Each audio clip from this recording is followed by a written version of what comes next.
nuestra independencia de la República Dominicana se conmemora el día de mañana, 27 de febrero, pero hoy, como es día domingo, la gente va a trabajar mañana, nosotros vinimos a hacer un breve acto de conmemoración y respeto y honor a nuestra bandera y a nuestro patricio Juan Pablo Duarte por la fecha que se conmemora. Sí, en San Nicolás habíamos bastantes personas, pero la gran mayoría, como tienen que trabajar, usted sabe que el que trabaja en hotel tiene que...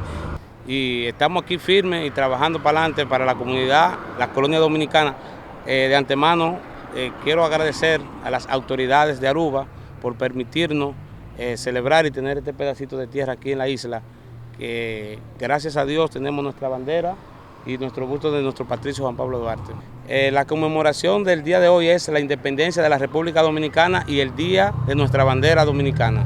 Sí, para mí es un honor estar aquí en Aruba. Llegué ayer, la primera vez que visito esta hermosa isla, en dirección de lo que se está celebrando este mes, nuestra independencia.